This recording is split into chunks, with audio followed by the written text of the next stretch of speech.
You need to start putting yourself first. Right now, every time you ignore your own needs, you're not just hurting yourself, you're also limiting what you're capable of giving to the people who rely on you most. That might sound backwards at first, but stick with me. If you truly understood how personal growth works, you'd spend a lot more time investing in yourself. You'd stop feeling guilty for prioritizing your own development. And that shift would help you accomplish far more than constantly trying to make everyone else happy. In this video, we're going to break down why choosing yourself isn't just better for you, it's better for everyone around you. Then we'll go through 4 practical ways to start putting yourself first without becoming arrogant or uncaring. And make sure you stay until the end, because the final strategy is one that many of the world's most successful founders quietly credit as a major reason they've been able to build extraordinary lives. Let's get into it. The first thing to understand is that putting yourself first is completely natural. For some reason, our culture has turned the idea of prioritizing yourself into something negative. We hear phrases like, "don't be selfish," and immediately associate self-interest with greed or a lack of compassion. But sometimes the opposite of what everyone believes is where the real wisdom is. Looking after yourself isn't a flaw. It's one of the most fundamental human instincts. Eating healthy food, getting enough sleep, taking time to recover, learning new skills, improving your health,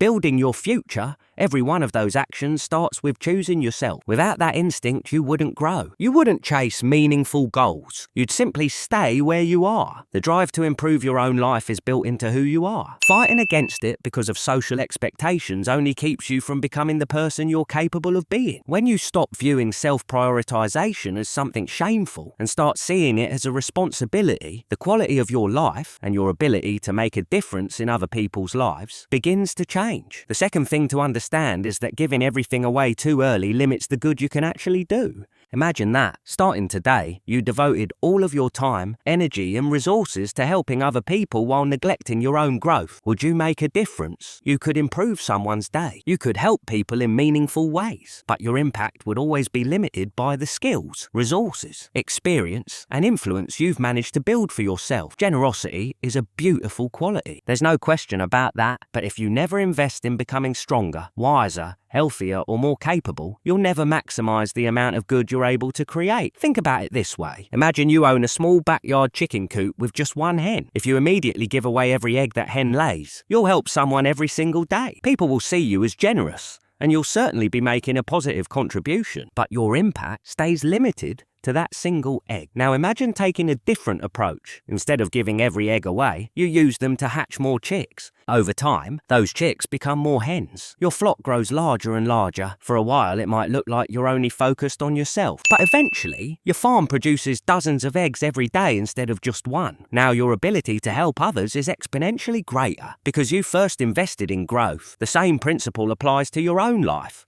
The stronger you become before giving everything away, the greater your long-term impact will be. Third, the more you build yourself, the more you'll eventually have to offer. Every time you invest in your health, your knowledge, your career, your finances, or your character, you're expanding your future capacity to help other people. One way to picture this is to imagine your life as a tree. Every choice that helps you grow is like watering the roots and enriching the soil. The tree becomes stronger, taller, and more fruitful over time. Now imagine that every act of giving requires taking one of its branches. If the tree is still small, there's only so much you can remove before weakening it. But if you spend years helping that tree grow into something massive, it can provide countless branches, endless shade, and far more fruit without ever struggling to survive. So don't feel guilty about investing in yourself first. Build your foundation, strengthen your roots. The more you become, the more you'll eventually be able to give. Now let's talk about how to start putting yourself first in a healthy way. The first step is changing the way you think about yourself. This idea comes up often because it's incredibly effective. Instead of seeing yourself as someone who should always come last, start thinking of yourself as another person you're responsible for taking care of.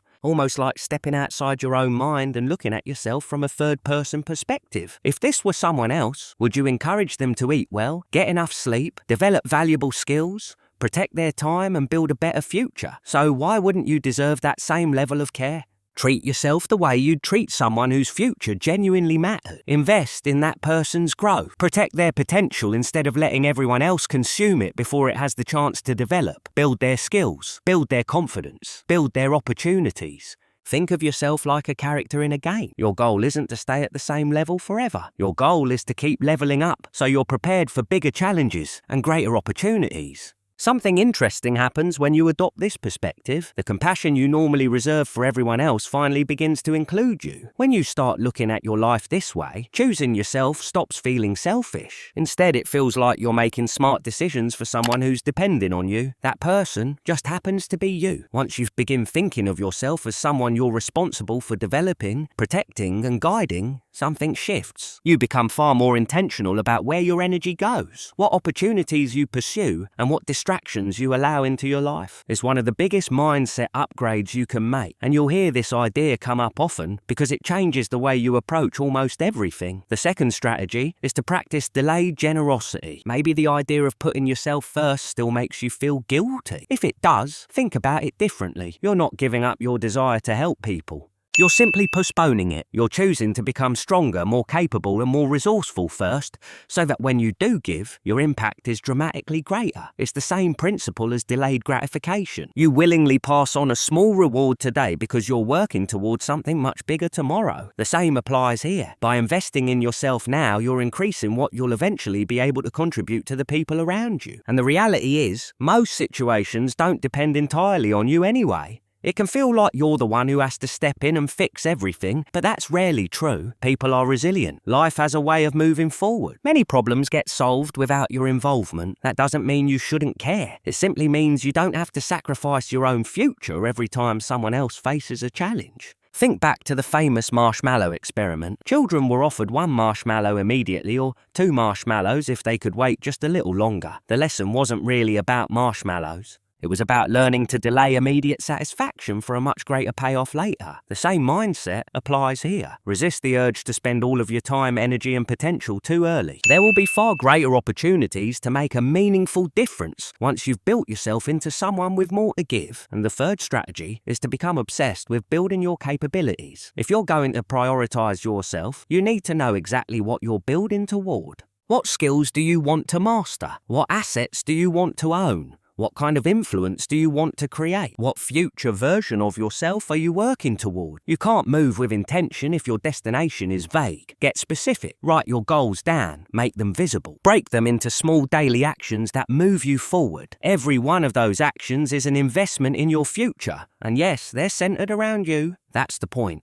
You're building a stronger foundation. Maybe one of your financial goals is creating an investment portfolio that generates around $10,000 a month in dividend income. Maybe you want rental properties producing more than $20,000 a month in positive cash flow. Maybe you're building a business that earns over $40,000 each month without requiring your constant attention. Whatever your goals are, don't leave them floating around in your head. Define them clearly. Read them often. Let them become the direction your daily decisions naturally follow. The same applies to your skills. Maybe you want to become an outstanding YouTube creator whose videos genuinely improve people's lives. Maybe you want to learn a hands-on trade like restoring vintage furniture and turn it into both a business and a content brand. Maybe your goal is to acquire small businesses, improve them, and eventually teach others how you did it. The specifics don't matter nearly as much as the clarity. The more clearly you define the person you're becoming, the easier it becomes to make choices that move you toward that version of yourself. The final strategy, and arguably the most important, is learning to say no. Your time will always be in demand. Friends will ask for it. Co-workers will ask for it. Family members will ask for it. The internet will compete for it every single day. If you say yes to everything, you'll never have enough left for the work that matters most. That's why learning to say no is one of the most valuable skills you can develop. Every unnecessary commitment steals time from your own growth, and time is the one resource you can never earn back. It's interesting how fiercely people protect their money while giving away their time and attention without a second thought. Your time is even more valuable. Treat it that way.